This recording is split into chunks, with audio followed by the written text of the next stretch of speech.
Ketika jadi bidan itu banyak hal yang sangat menarik bagi saya. Contohnya ketika saya masih aktif melayani imunisasi dan ada yang menjadi perhatian saya. Biasanya kalau diberikan DPT pada usia 2 bulan itu biasanya mereka datang pada usia 7 bulan, 8 bulan, bahkan tidak datang lagi. Saya kemudian menanyakan ke ibu-ibu yang rentang jarak pemberian DPT itu jauh. Mereka bilang DPT ini bikin demam anak-anak dok. Jadi kalau setiap mau diimunisasi mereka jadi demam. Jadi anaknya jadi rewel. Saya tanya apakah kamu sudah mengukur suhunya untuk bisa dikatakan demam. Karena saya biasanya membawa termometer dan anak itu tidak demam. Tapi memang kelihatan kalau dia habis menangis. Saya mencoba menganalisa kenapa bisa anak-anak pada rewel saat mau diimunisasi. Dan tahu nggak, saya menemukan jawaban. Tetapi saya tidak bisa menegakkan karena ini tidak dilakukan penelitian. Hanya beberapa yang saya tanyakan waktu itu. Anak-anak yang rewel besoknya menjelang jadwal imunisasi, biasanya ibunya yang pusing duluan. Bilang, kalau sudah disuntik anakku jadi demam, jadi rewel lagi, begadang kak lagi dong.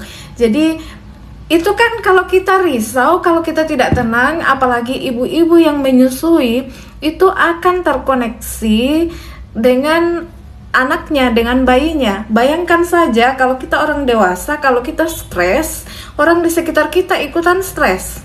Kalau energi kita lebih besar, apalagi kita ibunya anak, sudah pasti kita mempengaruhi anak ikut stres, dan apa akibatnya? Rewel dong. Kalau sudah rewel, tentunya suhunya juga meningkat, tapi bukan berarti demam.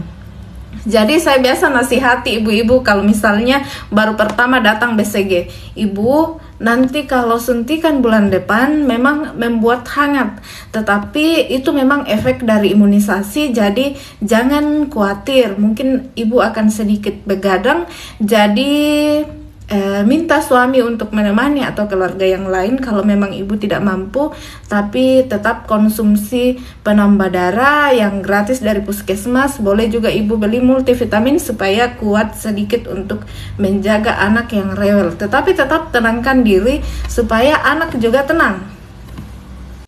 Nah, ini sangat dilema kalau kita mau menyuntik kalau misalnya ibunya sedang khawatir. Misalnya, nggak apa-apa kok bu, anaknya tidak demam dan tidak rewel kok, suntik aja ya. Dia bilang, jangan bidan, nanti ada apa-apa sama anakku. Jadinya kita khawatir. Jadi pikiran positif kalau mau imunisasi anak atau apapun yang mau dilakukan biar anaknya tidak jadi rewel, begitu.